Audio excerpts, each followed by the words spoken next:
Assalamualaikum warahmatullahi wabarakatuh. Saudara-saudaraku semua, setiap orang mesti ingin ada terhubungan antara dirinya dengan Yang Maha Kuasa, tanpa kecuali. Apapun latar belakangnya, apapun status sosialnya, siapapun dia, petani, pedagang, pengajar, ustadz, kiai, setiap manusia mempunyai rasa ingin ada keterhubungan antara rohaninya dengan zat yang maha rohani, Allah subhanahu wa ta'ala, di mana dalam keterhubungan tersebut ada suatu kedamaian yang sangat luar biasa, ada suatu kebahagiaan yang tiada banding nilainya.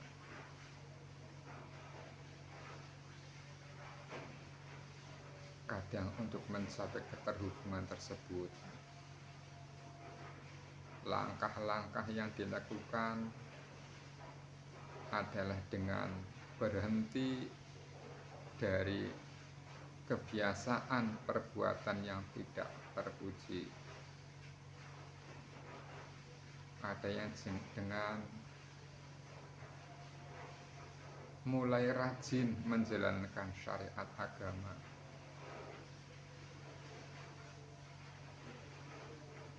ada yang dengan lari memenuhi hawa nafsunya. Macam-macam orang untuk merasakan, untuk menemukan rasa terhubung dengan zat yang maha kuasa.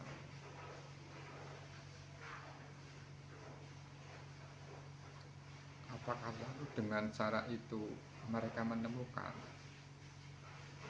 mereka merasakan keterhubungan yang sejati, benar-benar terhubung?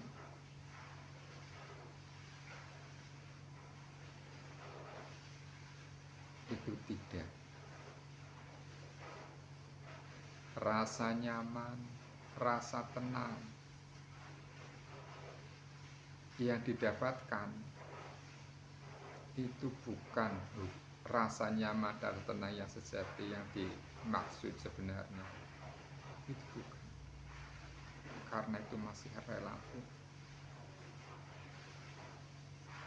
masih dalam ketenangan kalbu, belum sampai rohani. Kebahagiaan yang didapat bukan kebahagiaan yang sejati, yang di alam akhirat, bukan kebahagiaan rohani yang berada di alam akhirat itu. Walaupun jasmaninya di dunia ini, nikmatnya surga yang digambarkan dalam Al-Quran dan hadis itu kalah nikmatnya dengan keterhubungan rohani manusia dengan zat yang maha rohani. Puncak kenikmatan surga dalam keterangan-keterangan kitab adalah saat rohani manusia menghadap zat yang maha rohani. Semua kenikmatan terkalahkan. Puncak kenikmatannya adalah di saat rohani manusia bertemu dengan zat yang maha rohani saat jasmaninya masih di alam dunia. Itu bisa dibuktikan, bukan khayalan. bagi orang yang menemukan jalan dan metodologinya.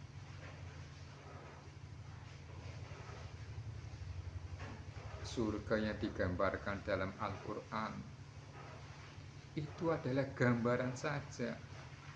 Jangan diterima mentah-mentah, jangan dipahami apa adanya. Itu gambaran. Gambaran itu bukan aslinya. Gambaran itu bukan sejatinya, bukan. Surga ada pada diri kita sendiri. Neraka pun ada pada diri kita sendiri. Siksa yang berat pun ada dalam diri kita sendiri. Puncak kenikmatan yang paling tinggi bertemu Zat yang Maha Kuasa, Zat yang Maha Pencipta, Zat yang punya nikmat, itu pun ada di dalam diri kita sendiri. Tapi ingat, ada jalan untuk mencapai itu dan harus dicari sekarang.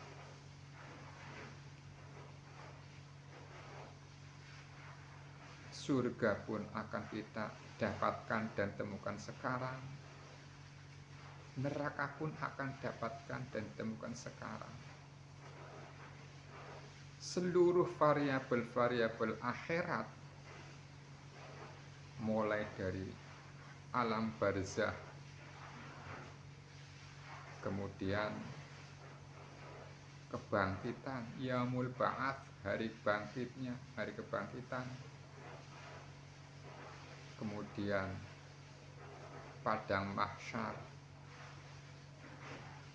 kemudian hisab, mizan, shiratal mustaqim.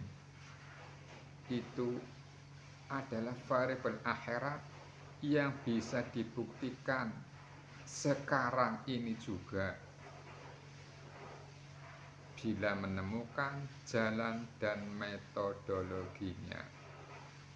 Dan itu ranah ruhani, bukan ranah jasmani. Ranah ruhani, bukan ranah akal.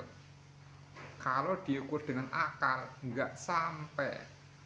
Karena akal itu bisa memahami hal-hal yang bersifat dunia. Tapi kalau untuk memahami dan memasuki hal-hal yang bersifat ukhrawi, bersifat akhirat, ruhani yang bekerja, bukan akal jasmani lagi. Karena dunia terbatas dengan ruang dan waktu, tapi akhirat tidak terbatas ruang dan waktu. Dan untuk menjangkau itu, Allah pun telah memberikan alatnya, yaitu ruhani. Maka masuklah ke dimensi rohani sekarang, agar alam akhirat pun kita bisa jelajahi sekarang juga, tidak menunggu saat setelah kita mati nanti.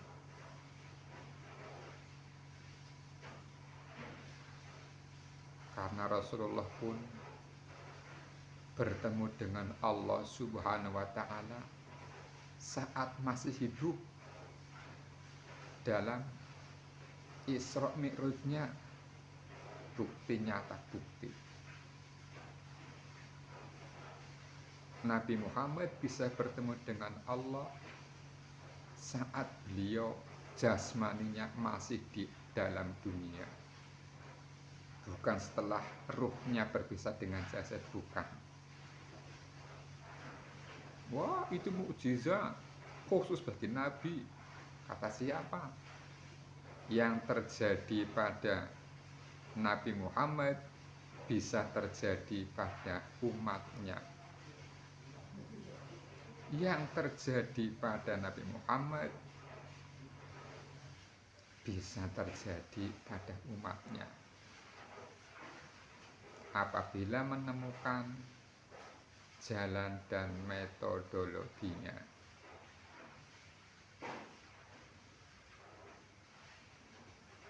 Apa artinya kita tunjukkan, minta ditunjukkan siratal mustaqim? Dalam sholat, dalam sehari semalam, minimal 17 kali kita berdoa, ya Allah, ihdinas siratal mustaqim, tunjukkanlah hatiku jalan yang lurus. Apa jalan yang lurus itu? Siratal ladzina an'amta alaihim, yaitu jalannya orang-orang yang kau beri nikmat. Siapa yang beri nikmat? Minal anbiya wal mursalin wasiddiqin wal auliya wassalihin, yaitu jalannya para nabi, para rasul, para orang-orang yang siddiq, para orang-orang soleh. Mereka adalah pelaku-pelaku rohani sejati. Ahli rohani mereka bukan cuma jasmania saja.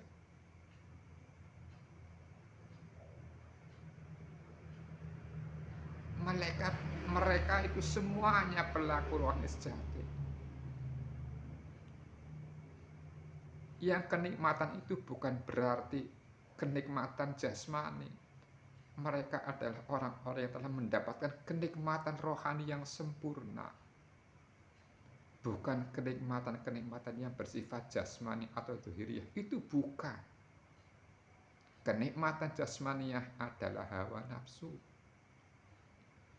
Tapi kenikmatan rohani yang diberikan Allah kepada hamba-hambanya yang terpilih, itu tidak bisa diukur oleh akal manusia, tidak bisa dijangkau oleh manusia, oleh akal manusia.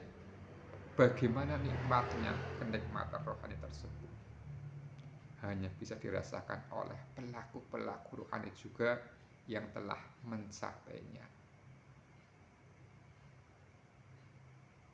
Jadi kalimat an'amta alaihim, yaitu orang yang kau beri nikmat pada mereka, itu bukan nikmat jasmani, tapi nikmat rohani.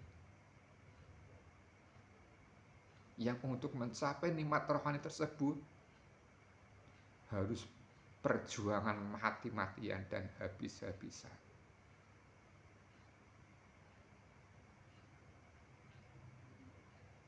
Kalau kenikmatan dunia boleh jadi mendapatkan jabatan yang tinggi, mendapatkan harta yang melimpah, boleh jadi itu kenikmatan. Tapi bukan jalan orang-orang yang mendapatkan itu yang kita pinta dalam sholat yang 17 kali dalam sehari semalam.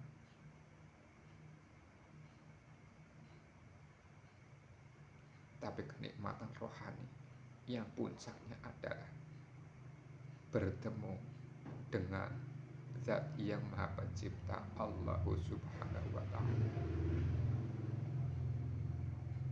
Sekali lagi, untuk mencapai itu adalah lewat rohani kita. Yang bekerja itu rohani kita, bukan jasmani kita semata, bukan. Harus menggandeng unsur rohani, unsur yang mutlak, unsur yang murni, bagian dari unsur ketuhanan.